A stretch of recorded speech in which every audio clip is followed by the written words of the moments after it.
Do you have taste guidelines, stuff that you would not play on the air? Oh, yes, pretty much the same guidelines that apply to this program, I would say. More specifically, what would those guidelines be? Well, there, of course, are the 7 words, and there are certain subjects like we can't go into. 3, 2, 1, 0.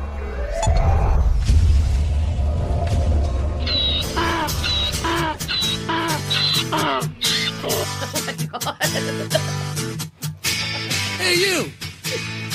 Yeah, you! Come here for a minute. I want to talk to you.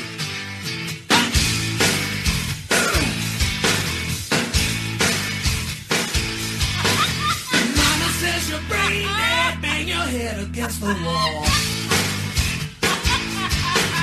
Can't find peace of mind, brain needs an overhaul. Bonehead, brain dead, we're all the same. You can't think straight when your heart is in pain. Turn around, hit the ground, time to lay your burden down. The views expressed on this broadcast of the Take 12 Recovery Radio Show are those of the co-host and guest and do not necessarily reflect those of our affiliates. The topics and opinions on today's show should not be considered as medical, psychological, or professional advice. Take 12 Radio is not affiliated with any particular 12-step fellowship. And now, here's your host, the man, the myth, the legend, the Monty Man. I'm telling you the truth, no, I ain't gonna lie to you. Good guys, bad boys, we're all the same. Saved by grace is the name of the game. Turn around, hit the ground, time to lay your burden down. Well, welcome. Yeah, what is that? Did you capture Tony laughing and alter it? The laughing at the... Is it, No. that's not Tony altered, is it? No, that's Petey the parrot. It's Petey the parrot. It's a parrot named Petey. Between the laughing and the dying donkey, I was God. wondering what kind of show we were going to That's have. Petey the parrot. So who was the sound clip of in the very beginning of the show? I totally lost it after the sound effects started. That's Dr. Demento. Was it? Yeah, the David Letterman show. Yeah. Oh. Dr. Demento. It's been so long. It has. Did you ever see what he looked like? No, I only heard it. He looked like a comedic version of Abraham Lincoln. He had kind of a big bushy beard, but he was a thin, skinny guy, and he wore a top hat. Oh, really? Yeah, he's a trip. Well, I'll have to savor that Petey's his visual. Yeah. Petey's his pet. Well, welcome to the Take 12 Recovery Radio Show. We're off to a quick start here. Yes, we are. This week, the topic is Step 12 Revealed. And quoting from A General Path Through the 12 Steps by Patrick Games, helping others is a significant part of the program, and there are many ways the program gets passed on. When you live the program and share it with others, you are carrying the message, especially when you sponsor new members. In practicing the 12th step, you will find the following. Are you ready? Here they are.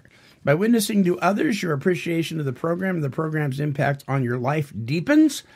By hearing the stories of new members, you are reminded of where you were when you started. By modeling to others, you become aware that you need to practice what you preach. By giving to others, you develop bonds with new people who really need you. By helping others, you give what you have received. And by supporting new beginnings, you revitalize your own efforts. Some of the benefits of staying in the program, working with other people, and practicing Step 12. So we're going to be talking about that. But before we do that... Hey, it's time for shout-outs. Shout-outs! Tony's got some shout-outs. Yeah, good morning. We have a ton of shout-outs. Yes, we do. If I mispronounce your name, I do apologize in advance. Alrighty, here we go. Chris, Patrick, Greg, Bob, Butch, Jenny, Gail, Bruce, Rich, Tanner, Marilyn, Linda, Susan, Sherry, Doug, Delmer, Sarov, Jim, Michael, Dave, Bill, Sabrina, Dennis, Shannon, Joseph, Kyle, Keith, Rhonda, Devin, Mark, Anton, Fardos, Ariana, Kevin, Kenneth, Casey, Marco, Rogers, Denise, Heather, and Dawn. Whoosh. That is a list, isn't it? Whoosh. Welcome, everybody. That's a lot of there's a lot of comments this week. Thank you for participating. Yeah, thank you, everybody. So before we get into the rest of the show, let's talk about poop. You got your Dollar Shave Club. I got my Dollar Shave Club. I was just looking through mine yesterday. I just got it yesterday. I'm like, whoa. Well, the average person poops about... I poop a I lot. can make it through this. The average person... We're praying. Maybe you don't. Now, the reason we're talking about this is because when you get into recovery and you get healthy, sometimes things change bodily. And you're telling me that. It might scare you a bit. I've just gotten used The to average person poops about once a day, but the normal range spans from 3 times a day to once every 3 days. Once every 3 days? So hypothetically speaking, that means you could create 9 poops in the time another person makes just 1. Okie dokie. Statistics. But how come? Well, how often you poop is influenced by several factors, and here they are. I've shortened for the show, of course. Genetics is one. Above all else, your poop schedule is genetically programmed. That's right. You probably poop however often your parents did. Mine must be combined because I poop a lot. Does that mean your parents... Never mind. My God. Let's move along. Yeah. Sorry, listeners. Diet, a high-fiber diet and fluids that can cause you to go more frequently. Exercise. Slobbing around on the couch all day can lead to slower gut movement, which means less pooping. So you couch potatoes, you don't have to get up as often. Age, the older you are, the less you poop.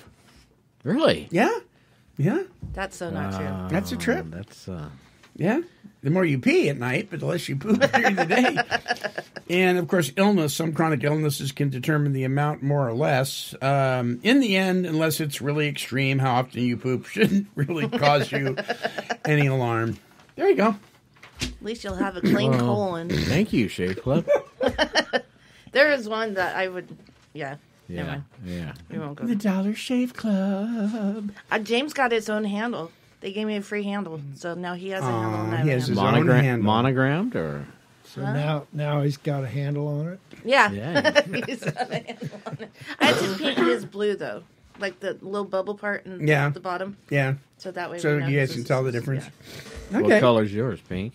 Mine is the regular color it comes with. I believe it's orange, but I covered his with blue. Oh, you colored it for him. Yeah, I painted you it. got an orange one. Well, it's silver, but the little bubble on the bottom is orange. Yeah. Right. There you go. All right. Well, that's good. What can I say? Stop right there. Oh, okay. It's time for Monty Man's Weekly Whine. All right. The baby. And I'm going to let Denver share in this because I'm kind of on the same page with him. Denver posted something on Facebook. Mm-hmm. And you have a good point. It got a lot of feedback. Get it? Good point. We haven't got it yet. Okay. No, but they will. Yeah. So share. Well, no, go ahead. Okay. It's your wine. So, okay, in the name of illness and disease, there are some parts of the country that have needle exchange, right? And so they will give out free syringes to intravenous drug users in the hopes that they won't share needles and spread more illness. There's all sorts of justifications for it, but that's one of the reasons. Some parts of the country actually have programs for, and they're very strict. But if you can prove you're homeless and you can prove a whole bunch of things, they'll actually help you with assistance with methadone, Suboxone, Vivitrol, things like that. They're rare, but they do happen. So we were wondering, okay, if addiction is a disease, and I personally believe that it is, that it is at the very least a illness. The brain is sick. It's a mental illness to some degree. But if that is the case, and we're using that to justify giving out free needles and free medication, Free treatment, then why aren't diabetics who have to use syringes or EpiPen things and medication, why aren't we given free medication and stuff? We have an illness too. And so I thought that's a good point. So Marv, what do you think? What's going on here, man? I think it's a great conspiracy, is what it is. Ooh, here it Dun, dun, goes. dun. Elaborate on that, please. Yes. Well, I have experience with that, just like some Right. of the others do. And what cracks me up about it is a simple little thing like the little strip Yes. that you put in your meter and your To test your blood Yeah. costs a small fortune. They're $100 Yep. a box. No, for two. Well, For Two little for 100, containers. yeah. Right? Yeah. $100, and That's $1 They strip. made such a big deal out of it that my insurance won't pay for it. Wow. So it goes to Medicare, and then they have this bureaucratic paperwork Right. that you've got to go through in order to. And then the pharmacy and the doctor start playing this game. Well, we're waiting on the doctor. No, the pharmacy already got this. No, we're waiting on the doctor. On and on and on. Yeah. I know. It's ridiculous. And it's all it is a piece of paper with a little magnetic strip on it that causes the meter to read it. You can't tell me it costs $100 to produce 100 100 of them. things. Oh no, it's like 10 cents. I mean, each. it's yeah. So why do active addicts get free medication and free paraphernalia, but those of us in recovery who are diabetic, we don't get ours for free? No. Here's another end of that rub from where I'm coming from. I'm fortunate to be on the Oregon Health Plan. Yeah, me Right. too. And I realized I took up a job, and they wanted to put me on full-time. So I contacted Oregon Health Plan and told them it was a temporary full-time position. And they said, well, if you make above this amount, we have to take your insurance away. Well, I'm on a large financial amount of meds, and then I also get eye shots once a month that run over $2,000 a piece. Mm-hmm. I lost my insurance when I made a few pennies. I'm like 5 times below the poverty level anyways. Right, You know? right, And right. and they took my insurance away. So that forces me to make a decision. As I get healthier and better, you want to work and succeed. Right. But I'm to a point where I'm forced not to work full-time if I choose to have my eye treatment and my Right. medication.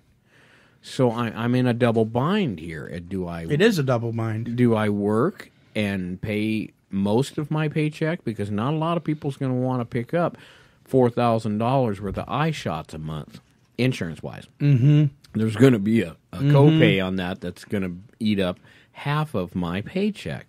So do I want to work full-time and pay most of it to medical, or do I want to step back and not work, even though I'm able? I'm sober now, things are going well. I'm trying to climb up and live the life that I was intended to live, but I'm forced to not work full-time to keep these Oregon Health benefits at this time. And it's frustrating, and I'm sympathetic to anyone out here who is battling with medical and insurance and the whole conspiracy thing. It's rotten. And I don't think it's a theory. I think it's true. I do think it's true also. I think it is a conspiracy, and I think it's horrible, and It's we're not told to right. become productive members of society, and then we get punished when we do. Right. I'm Yeah. I have no problem working full or part-time, to keep my health insurance, but I would like to make a little bit more money. The second I make a little bit more, they say, no, you're denied. Right. And if you don't think the government control isn't in both branches of government, you're kidding yourself. I don't care if you're conservative or if or a liberal. I don't. It's going on in every form, and they want it in your pocket, and they're relentless. Yeah, it doesn't matter what color tie you're wearing. It does not. It's dirty. It is. It's wrong. So there you go. So that's a legitimate wine. So here's good. kind of a sort of legitimate wine, maybe. It's not about poop, is it? No. Good. I like the poop thing. See, and I don't get that. People talk about like sexing stuff all day, and then you talk about poop, and it's like Some people. people are disgusted. I'm not even going to touch that. That's dirty. That's dirty. Oh no. Okay, so we went to our life group went to the movies, and I'll share the win about that in a minute. But first, let me tell you. So we went to a movie theater in Salem. The movie we went to see is only playing in 2 places in the entire state, and of course it was sold out. I mean, it just every night was sold out. So we get in line, and we get let in, and they played the movie back to back, which is kind of unusual. Usually they give you some time to clean the theater before they let you in, and then you're usually in an hour beforehand to watch all the pre-stuff and commercials and everything. So we get in right away. Now, I'm handicapped, so it's very difficult for me to go up these ramp things to find a place to sit. And once I get in my theater seat, I'm in it. You know what I mean? I'm not getting out of that thing for an hour and a half. You're going to have to pry that seat off my dead cold hands, so to speak, before I get out of it. So we get in. Everybody's in the theater. And here comes this guy, bless his little heart. He's only doing his job. And he says, "Are you guys here for the second showing?" And we said, "Yes." He goes, "I'm sorry, you'll have to all get up and leave. Why? We have to clean the theater." Burn it down. I'm telling you, right? And I'm like, I just paid $5 for a hot dog, and you're making me get back up again? Right? Seriously? No, I'm handicapped. I'm staying. Mm-hmm. I'm sorry, sir. You're going to have to leave because we want the theater to be clean for you. I wanted to clean this, buddy. I mean, I was ticked. Then we had to stand outside of the theater. You had to stand back for outside? almost 30 minutes. Yeah, burn it down. Burn that theater down. Did you eat another $5 hot dog? Yes, I did. Mission accomplished. And yeah, right. It's part. It's all the conspiracy. It's they're all in on it, man. And yep. The theaters are run by the U.S. government. Well, enlighten us on the win part. What was the movie? All right, so there is. Yes, there is a win. All right, so the movie was I Can Only Imagine, and it was the true story of Bart, who is the lead singer for Mercy Me, the contemporary Christian band, and they're called Mercy Me because he had, I think it was an aunt or a grandma that used to say, "Oh, mercy me," you know, like the little old ladies do back in the Bible Belt, "Mercy me." And so that's why they called it that. But it's a true story about his abusive father and how God got a hold of his father. He turned his life over to Christ, and how his father changed, and they became the best of friends. And how that song, I Can Only Imagine, became the song that put Mercy Me on the map. And it has, to date, it is the most listened to and most downloaded Christian song in history. As far as songs that have been able to be recorded on digital media. So it's not, it's not bigger than Amazing Grace or some of these other ones, but as far as modern day music goes, and it's the story of reconciliation between his son and his father, and it was powerful. It was very, very powerful. Nice. We saw them, didn't we? Yes, we did. We did see them. I saw remember them at Fish hearing that Fest. story. Yeah. Yeah, we saw them at Fish Fest. Yeah, wonderful. So that was definitely a win. It was well worth having to get up and 2 hot dogs and a travel outside. And let me just say, there's something about, I know they're overpriced, but there's something about movie hot dogs with popcorn on them. Yum, yum, yum. On them? Yum. On them, yes. Yum, yum, yum. Yum, yum, yum. There's something, too, about movie theater Sprite. I don't know what it is. It just has this taste to it. It's not like... Sprite? Yeah. They keep their fingers out of it. Yeah. You're Just right. from the movie theater. Movie theater Sprite is amazing. They don't stick their fingers in it. Well, it's better than that. No, don't point at it. It's Perrier. So Denver brought into the studio some supposedly strawberry flavored Perrier. Perrier. But we all know that the strawberry flavoring and, most berry flavored Never eat stuff artificial berry flavoring things ever again, people. comes from an interesting source, which we've talked about before. We will not talk about this week. Research it, people. Yeah, research it. All right, we're going to take a break, and we come back. We'll take 12 trivia and then the topic. So don't go away. Listen to this. Turn around, hit the ground, time to lay a burden down. Hey, you got something to say? Are you looking for the best and most affordable way to broadcast your podcast? Well, Podomatic makes reaching a massive audience simple with free podcasts, customizable embedded players, and promotional tools. It's home to the world's largest directory of independent podcasters, including DJs, talk shows, educational programs, and so much more. Best of all, a basic account is absolutely free, and no special skills are required to set up your show. To broadcast your podcast, visit www.podomatic.com. That's PODOMATIC.com. And let the world hear what you've got to say. This is Chris Schroeder. You are listening to Take12Radio.com. Recovery talk and positive music.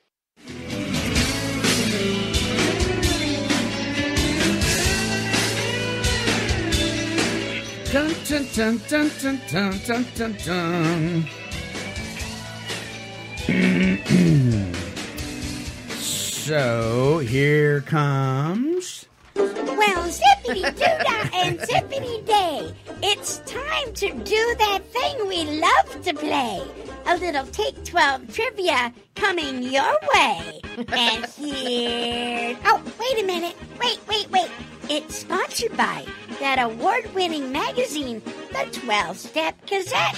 Visit their website at 12stepgazette.com. Whew, I almost forgot. Okay, now take it away, the Monty Man. Oh, yeah, sound effects now. Do they hear that out there, too? Yeah. Oh, boy. Oh, boy. Yay. Okay. So, because we're doing 12-step revealed, 12-step trivia. Oh, Lord. Let's see how you It's like do. a pop quiz.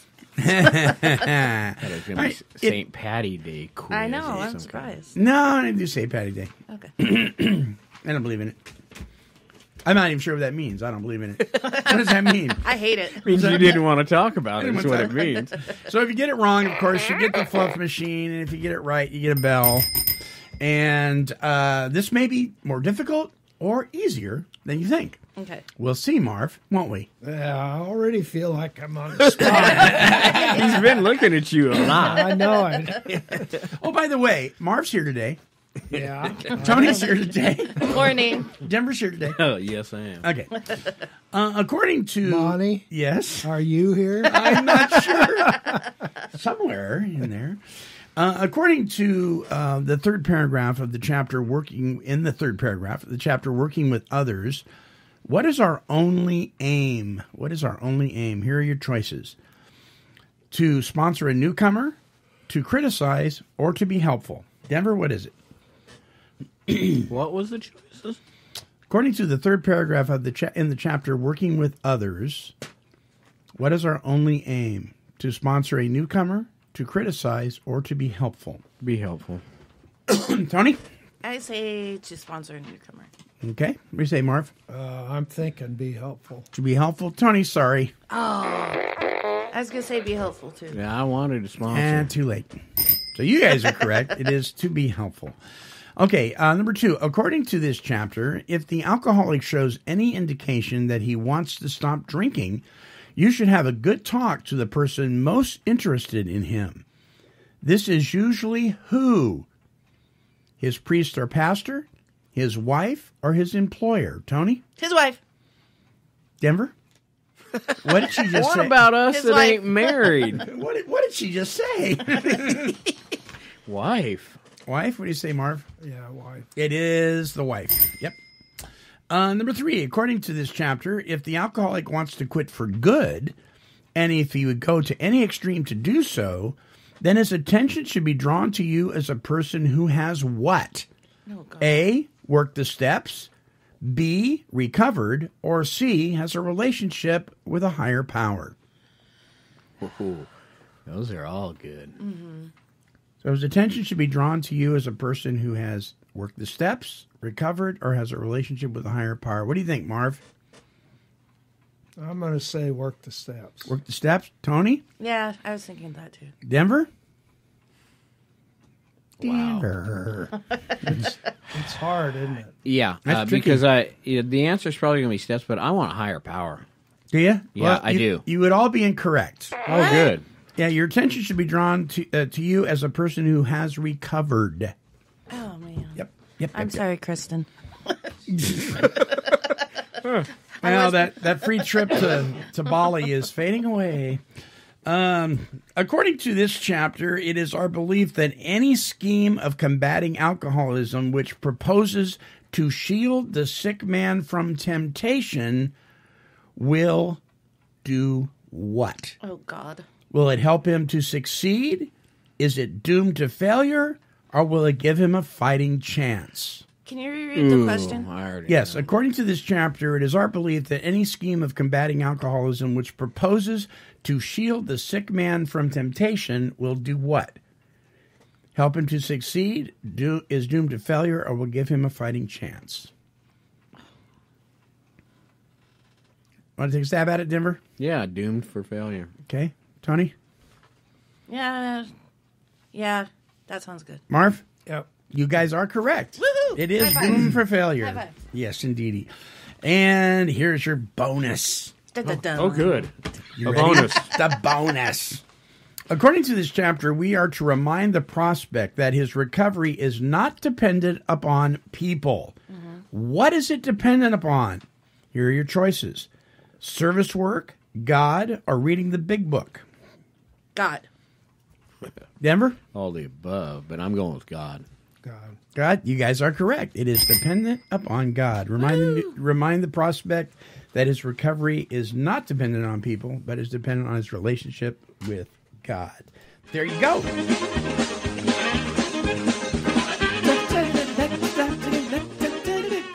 When did Cecil go country? That's Benny Hill. That's Benny Hill. Oh. That ain't country. Marv, you know Benny Hill? A little bit. Yeah, a little bit. A little bit goes a long way with him. One. I know nobody. You've never seen Benny Hill? I don't even know who Google that him is. up. Okay. Maybe. It'll change your life. Yeah. Okie dokie. So, I am going to open to the page. This is on page 89 of the third edition of the Big Book of Alcoholics Anonymous. The thing that's interesting about this step is that there's an entire chapter dedicated to it, unlike any of the other steps. Now, we've been doing the steps revealed. We've done some other shows in between many of them, but we've been going through these. Now, if you want to go back and download all the way from step 1 revealed all the way to here, you can do that on Podomatic, and you can also do it on YouTube. And you can get there by going to take12radio.com. But everything that we've been doing as far as the steps go has been leading up to this point. Now, in the text on the website, it says that when we got into recovery, we were misinformed. And the question that I posed was, who misinformed us? Mm-hmm. And I'm going to reveal that here in just a minute. And what were we misinformed about? Before I do that, though, I want to read just these first 2 paragraphs of Chapter 7, Working with Others, Step 12. Practical experience shows that nothing will so much ensure immunity from drinking as intensive work with other alcoholics. It works when other activities fail. This is our 12th suggestion. It's another word for step. Carry this message to other alcoholics. You can help when no one else can. You can secure their confidence when others fail. Remember, they are very ill. Life will take on. Now, here's the promise. And this is also the promise at the beginning of this step. It's going to tell you the promise of it now. Life will take on new meaning. That's a promise. To watch people recover. That's a promise. To see them help others. To watch loneliness vanish, to see a fellowship grow about you, to have a host of friends. This is an experience you must not miss. We know you will not want to miss it. Frequent contact with newcomers and with each other is the bright spot of our lives. So, when you first got into the rooms of recovery, Tony, why did you come in? Honestly, I came in because the law told me to. So the law told you to come in. If I have to be bluntly honest. So a nudge of the judge, A nudge of the judge, yeah. And then after probably a good 6 months, I finally wanted to be there after relapsing a couple times. So why'd you want to be there? Well, I mean, 6 months isn't a long time when you're first getting sober, but I finally started seeing slight little tweaks, like positive tweaks in life. Like, so your life was changing. Yeah. And I could finally see it and feel it, and I felt great, and I was probably on a pink cloud too, I won't lie, but I wanted it finally. Yeah. Like, there was just something in me saying, okay, you wondered how these people can be happy, now you're finally feeling it, now I want more. Like, that was my drug. Okay. AA in the rooms. Okay. Marv, when you first came in, why did you come in? I was coerced. You were coerced? Yeah. Yeah, you came in because you thought you were helping somebody else, right? My alcoholic wife. Right. Oh. But that's not what kept me going back. No. But we'll talk about that here in a minute. That's wonderful. That is awesome. I like that. So he got hooked. Yeah. Literally. Hook came out and snagged him. Okay, Denver, when you first came into recovery, why did you come in? I had lots of not nudges but shoves from the judge, but that's not why. I had resolved myself that I would continue to drink, and I just sold everything. But I had taken in a few meetings, and I've heard the term sick and tired of sick and tired. Right. I honestly got sick and tired of waking up sick. Okay. And sure. I checked myself into Teen Challenge. I had no other options. You finally run yourself down that far, and it's just, I got to do something different. Got to do something different. I wanted to get sober. So I came in, bottom line is I wanted the pain to stop. Yeah. I wanted the madness. Something had to change. It just had to. Did anybody in this room come in for the purpose of helping somebody else when we first walked in the doors? Heck no. It wasn't on the brain about that. Right. No. Right. Yeah. You thought you were helping your wife, Well, I guess. Yeah. Yeah, but that was to get her off your back, right? Or to get her to stop drinking so you could be more comfortable, maybe? Or was it about you, really? Or Well, I suppose. Yeah. It was. And I had 2 kids, and the havoc right. was The chaos was crazy. terrible. Yeah. Can I ask, both of you were drinking together? Or, I mean, I don't know much of your past. You were drinking also with her? And Somewhat, yeah. yeah, okay. So my point is, none of us, and I've never met anybody that initially walked through the doors of whether it was a faith-based treatment program, whether it was AA, whether it was Celebrate Recovery, Alcoholics for Christ, whatever it was, NA, CA. I've never met anybody that came in for the initial reason to help another person. That's the other side of enabling. So I was informed by someone that the reason I was there, the whole sole purpose I was there, was to stop drinking. You want to know who told me that? I did. Oh. Ah. we were misinformed by ourselves. Oh, yeah. Because we wanted the pain to stop. We wanted something to change. And we didn't know any better, right? I mean, we had heard things like, people say, hey, go do this. You might be able to get some help, or you definitely need some help. Why not try this? Yeah.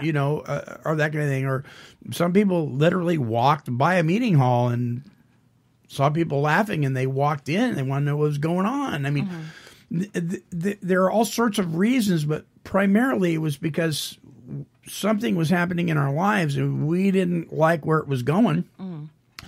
So we kind of misinformed ourselves that this was, now in the beginning, that's why we're there. But it's interesting because the true reason why we're there is to learn how to become of maximum service to God and the people he puts in our lives. And we're not able to do that if we're sticking needles in our arms, smoking bong hits, and drinking booze. I mean, for those of us who are allergic or of the addicted or alcoholic variety, we don't effectively help people when we're in that state. And I did not know that. I didn't realize that. It was like our friend Mike D says, it's bait and switch. You think you're coming in here to get sober. You think you're coming in here to get clean. You're really in here because God has higher plans for you. Yeah. He wants to use your experience to help other people. And so God will pick what some of us might consider the lowest of the low and clean them up and do amazing things through our 12-step fellowships. Yeah. And through the working of these steps, if we will follow directions, and do some very simple things that may be difficult, but they're simple. So the purpose for all this is, whoops, surprise. Gotcha. So I took I took something out of a book called A Hunger for Healing by J. Keith Miller, and I've got a handout to you guys. It says, Step 12 is considered to be so important that it takes up much more space in the literature than any other step. It's almost 3 steps in one. I've divided it into 3 parts to look at in this chapter. Number 1, having had a spiritual awakening. Number 2, we tried to carry the message to others. And number 3, to practice these principles in all our affairs. So may I just preface this by saying, you cannot have a spiritual awakening as a result of steps you haven't done. Yeah. Because as a result of these steps, right? So that's why we've gone through this, and that's why so many people are adamant, and they get called big book thumpers and stuff. That's because it works. Mm-hmm. The program which is in that book, the directions, not in the 12 and 12, but the directions in the big book, if followed, they work. So here's having had a spiritual awakening, and I like this, especially for people that have first come in and they have confusion about religion and faith and all that kind of thing. I like how J. Keith Miller puts this. Number 1, in the 12-step community, the word spiritual usually doesn't mean the same thing as the word religious. For many, spiritual refers to being in touch with and living on the basis of reality. A spiritual woman, for instance, would be in touch with her own reality, her own feelings, her own controlling and diseased behaviors and character defects, as well as her own preciousness and gifts. She would be in touch with the reality of other people and with ultimate reality in the experience of a higher power, God. In that sense, a spiritual awakening, whatever else it might include, is an awakening to seeing and dealing with reality in one's own life and in relationships with other people and with God. I really like that. Mm-hmm. So that's how he breaks down a spiritual awakening. And those things, and until I did that step work, I wasn't in touch with any reality, let alone my own. Yeah. I mean, I was out in La La Land somewhere. Number 2, we tried to carry the message to others. In the 12 steps, where people learn about God through their own experiences with Him, there is no need to persuade with theology or verbal arguments. We let pain do the persuading because we know that it is only through pain that the hunger for healing comes that will make us ready to admit our powerlessness. We know that until the pain of our lives was greater than the fear of swallowing our pride and going for help, we were not hungry enough for healing to go for it through the 12 steps. And then number 3, and practice these principles in all our affairs. When we first read that we were to practice these principles in our affairs, some of us didn't understand. How could we use the 12 steps to deal with conflict in a personal relationship or a decision about buying a house? Gradually, we realized that practicing principles means taking specific, usable pieces of truth out of the larger truths and applying the smaller principles in a different situation. One of the shows that we've done in the past that we have rebroadcast on Podomatic has been applying the 12 steps and 12 traditions in your personal and family life with Carol Ann Preston. And that's what that's about, being able to apply these principles, not just from the steps, but from the traditions as well. Things like being self-supporting, getting a job, learning how to pay your bills, things like that. So there's a whole bunch of stuff in the big book on how to work with others. Now, there's this school of thought in some 12-step circles that says that sponsorship was never spoken of in the original fellowship. Well, the word sponsorship may not have been in the very beginning, but the idea behind coming alongside somebody and sponsoring them in a way that is helpful to them and help guide them and give them some direction that they may not have is very clear in the Big Book of Alcoholics Anonymous and in the NA Basic Text. Because it's that philosophy that in order to keep what you have, you need to give it away. That's even a biblical truth. So there's a whole chapter on how to do that. It talks about, and if you're wondering about this, you need to read this, folks. It talks about the first visit with the person that's suffering. It talks about the second visit. It talks about how to communicate with their loved ones and their family members. It talks about how to introduce the Big Book of Alcoholics Anonymous to that person. There's all these methods that are lined up that have been proven and over time have been very, very successful.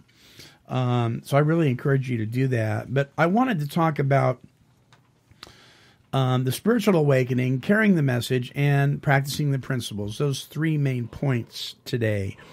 So, Tony, let me ask you.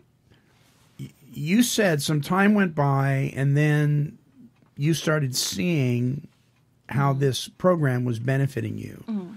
Was that a process of a spiritual awakening for you as a result of going through the step process? I didn't actually start my steps until like a year into it with my sponsor. And I actually met my sponsor in treatment and we went to meetings together. But I think what has changed, it was my thinking. Like my head cleared up a little bit and I'm like, not of like, oh my God, what were you doing? More of like, I want to live life. I want to be in the moment. I want to have what these people have. And knowing that even though I battled with religion, but it said it perfectly right there because they're saying spiritual awakening, then I was like battling my own God of who that is or what to believe. I think after I clarified that within my own head is when I started seeing a lot of difference. Right. Yeah. Right. Does that make sense? Yeah. Okay. Sure does. What about you, Marv? Was there a light bulb moment for you? Was it during the step process? Was it at a specific meeting? What kind of, because you came in for other reasons than what you stayed for. So what happened and what caused you to stay? Well, actually it was quite profound because my very first meeting, I had the realization that I was missing something as far as, and now hindsight's 20/20, spirituality. Sure. I didn't know that then exactly. But at the same time, I got to tell this, that there was things on that wall that I didn't agree with. I took almost offense, to it. Can you give us an example? Huh? Can you give us an example? Yeah. There was no mention of Christ. See, when I came in, I was already a Christian. A Christian, yeah. So there was nothing about Christ and that was a turnoff to you. That bothered me, yeah. So what I did, I had a friend who was a Lutheran pastor here in town, and got together with him, and I told him, Arnie, went to this AA meeting, and I says, I don't know what to think about it because there's nothing up there about Christ or anything like that. And I says, I don't know if I should keep going to it or not. Yeah. And now, keeping in mind that at the same time there was a draw. Something was drawing me to go back. But then intellectually I was fighting it. And he looked at me, he said, Marv, he says, AA works, don't question it. And I was driving home, going down the freeway, and people are going to think I'm weird, but it was as if I specifically heard a voice, and it said, know that I'm God, do not put me in a box. Wow. And after that, I never questioned AA again. Wow. Wow. That's definitely a light bulb moment. Yeah. Yeah. And then you kept going back. Yeah. And you've been there for a long time. A while. Yeah, a while. Yeah. Was your mustache darker back then? Probably was. Yeah. You know, it's interesting, isn't it? Because we hear so often that if I had saw God up on the wall, or if I had saw Jesus or Christ on the wall, I would have left. But seldom do we hear, but we know it's true. There's a bunch of us that because it wasn't there, we almost left. And we don't hear that as much because I think some of us are kind of shy to say that. But it's true. I was the same way. I was like, huh? You know, I saw this thing as a generic God, and I didn't, of course, at the time, I didn't understand, you know, why the approach was the way it was. Now I get it, but I didn't get it at the time. Denver, what about you, man? Was there a light bulb moment? Was there a spiritual awakening that occurred, and what happened? Don't put God in a box. Thank you. Or in a brown paper bag, for that matter. Yeah, don't look too deep in that brown paper bag. That's a good comment because I believe that whether you're in you come through a 12-step program or, you know, AA, NA, whatever it is, or through a fellowship at a church. I was not a Christian when I joined Teen Challenge. Right. And, which was a Christian-based yeah, it's a faith-based program, drug and alcohol recovery discipleship program. They don't only deal with your pretense of alcoholism. For me, it was a spiritual issue also. So it doesn't putting God in a box is not right because He's in all of this. You bet. You know, light bulb moment. I don't think I had some pivotal boom moment with this awakening of mine. It's been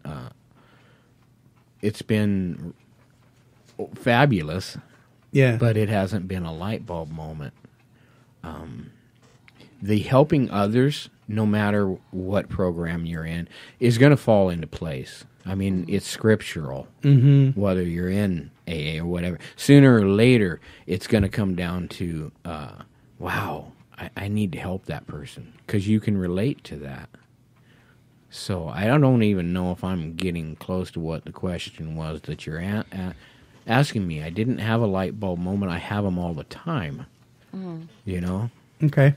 Sure. Yeah. It's just been a growth process. I love it.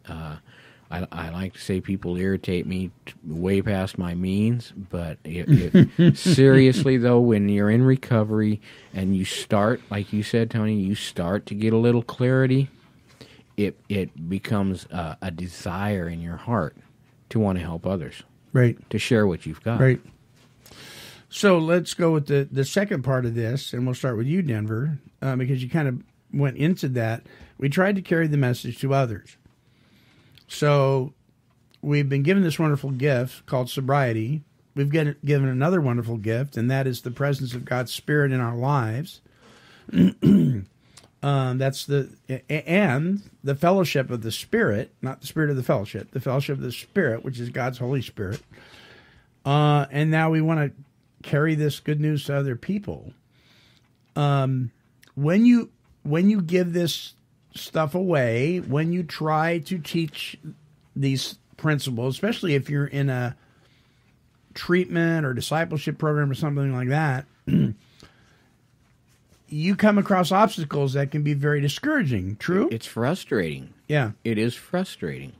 You reach out and you know in your heart, you feel it in your spirit that this is working and you want others to have it, but it is frustrating. You can't give up, because I remind myself constantly, and I reminded the guys of this the other day. I said, when I get frustrated with you guys, I usually and it gets quicker nowadays, I take a deep breath and go, where did you come from? How much grace did you have in your life? You mean you ask yourself this? I ask myself this. When I get frustrated with somebody out there that I'm trying to, you need to get this right, I got to step back and I go, where did you come from? And that always regrounds me to the fact of the grace that was shown me right through this walk, this continued walk, daily walk. Yeah, and it's, in my situation, I was in a position at one time where the people I was working with, I didn't feel were hindering my ability to work with them, but it was the people I was working under. And so I had to make a decision. If I wanted to continue to help other people, I had to get my head clear, and I had to take a step back. And that's not on anybody else but my own self. And so sometimes you have to do that. But it's challenging. This whole working with people that are very, very sick is very, very challenging. And it's easy to lose our way. Right, Tony?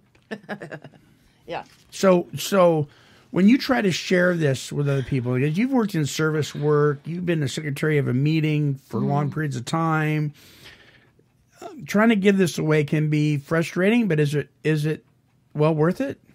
It's rewarding. I mean, I haven't had a sponsee, complete the 12 steps yet, but that doesn't mean I'm a bad sponsor. They just weren't ready. True. And that gets, and I've, after a couple of times of working with people I'm like close to, I've kind of told myself not to do that again because I'm too vested in them already. Gotcha. On a personal level. So, right.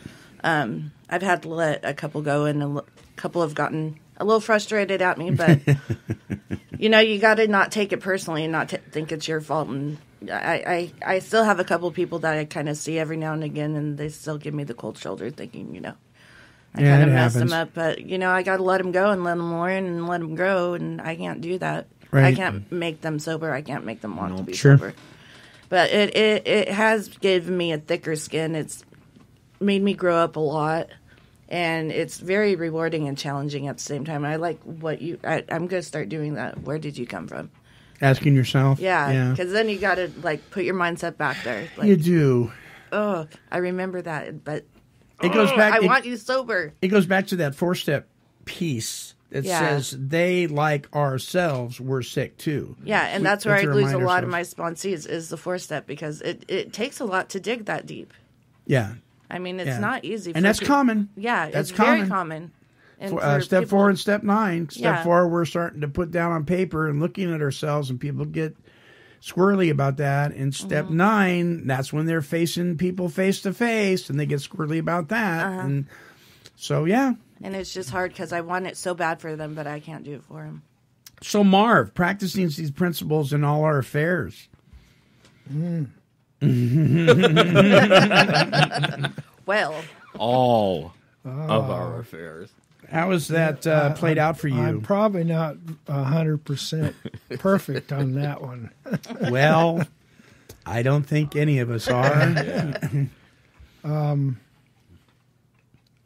You know, one of the things I do, and I'm not by any means saying this is right, but what the thought that goes through my mind quite often is God doesn't enable us to do the things we do. He doesn't enable us to do that. We do it, and we make a mess of stuff, and there you are, you know. Well, I feel the same way about sponsorship. And you know, I'm not saying I'm right, but I won't chase people around. No, either will I. You know, there's plenty of people that'll do that. You know how many times I used to. You know, they send that list around, phone numbers. You put your phone. You know how many times people have called me on that, off that? Zero. Yeah. And I think I've been called once off. And then of I have sponsored. I have sponsored people, but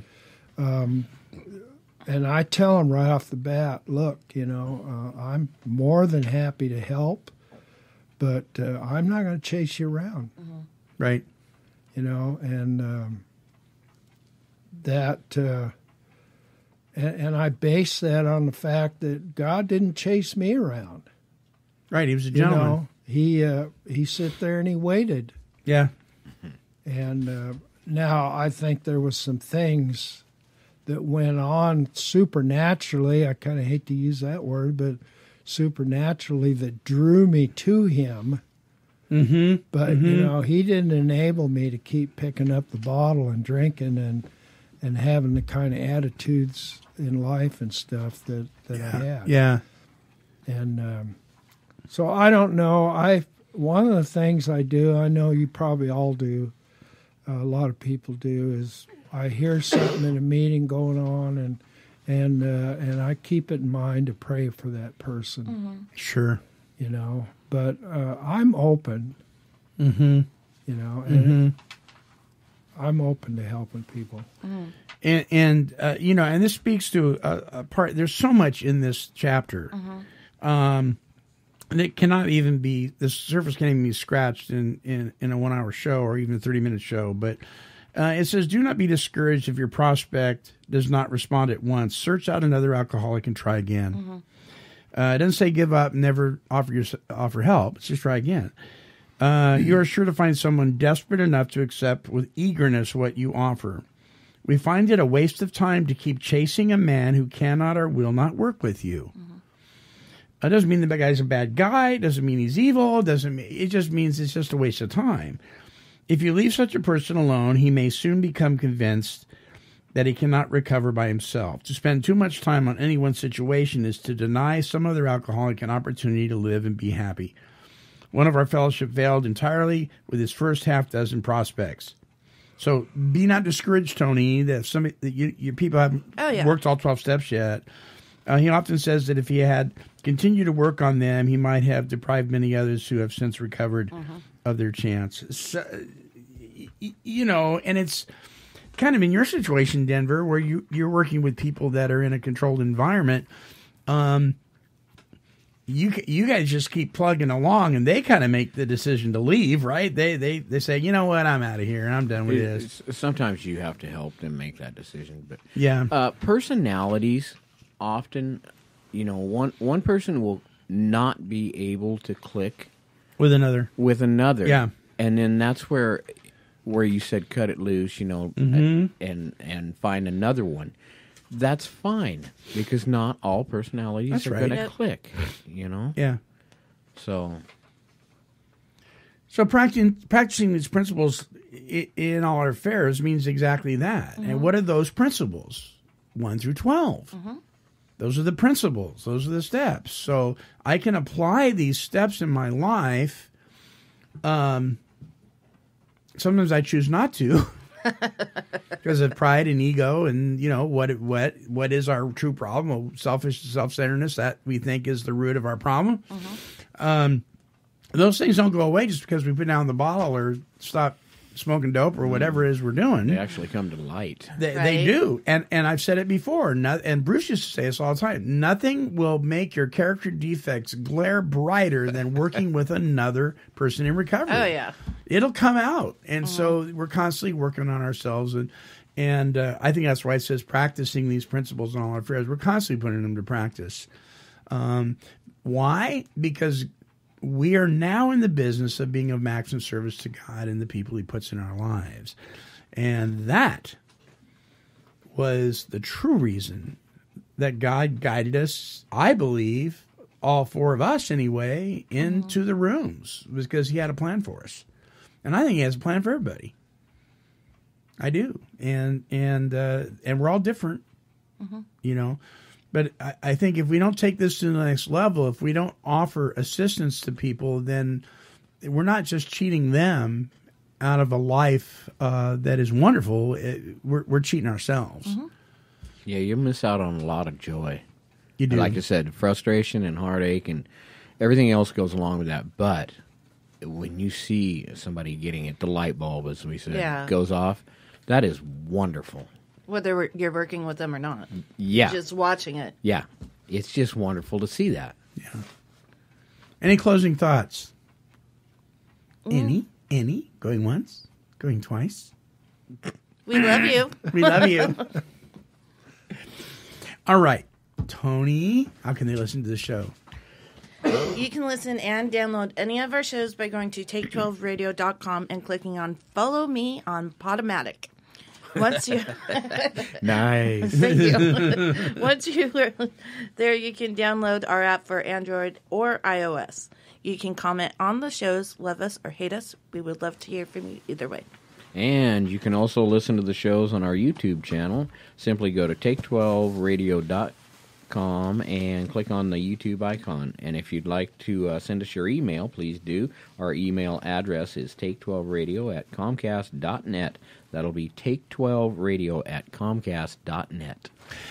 And so our closing song is by recovery recording artist Jerry Vandiver.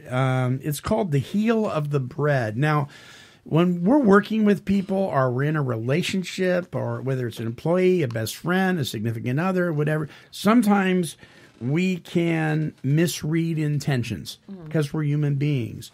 This song kind of speaks to that. So for those of you who are in a 12-step position in the sense of working with other people, and maybe they're frustrating, and, you know, sometimes we can misread intentions. Listen to this song as we close out. It's pretty powerful.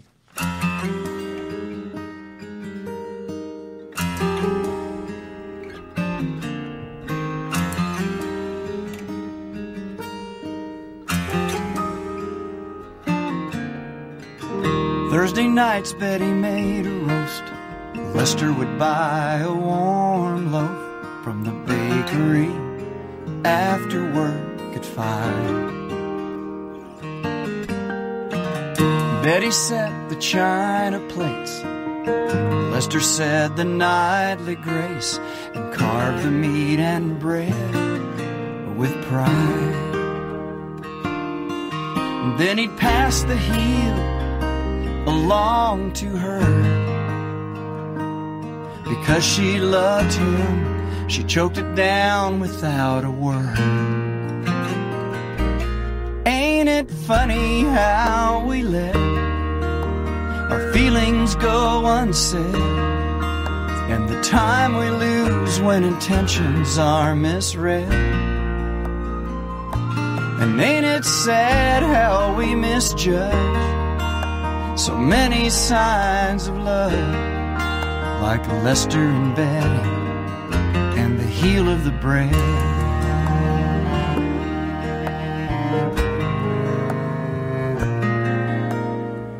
20 years of Thursday nights, Betty somehow wore a smile and kept her protest quietly concealed.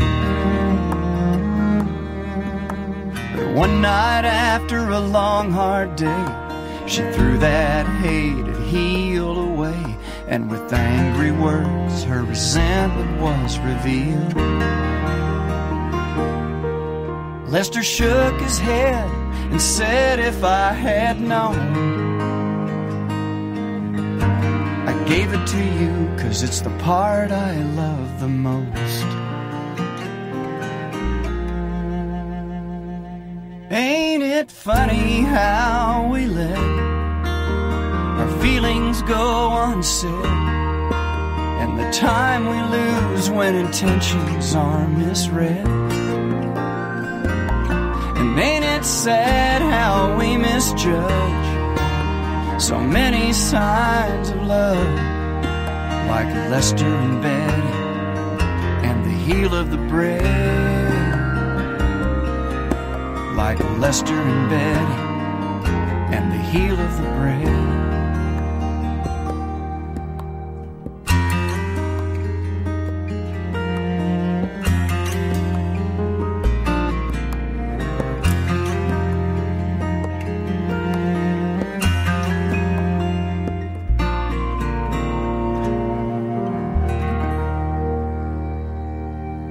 Jerry Vandiver, the heel of the bread. Hey, listen, don't forget this Wednesday, a brand new victory report where we have the privilege of interviewing members of Teen Challenge of Arizona, sharing their experience, strength, and hope as it relates to overcoming life-controlling issues. That's right here at Take12Radio.com on your internet dial. Until next time, this is the Take 12 Recovery Radio family and me, the Monty Man. We are all wishing God's perfect serenity for you. Bye-bye now.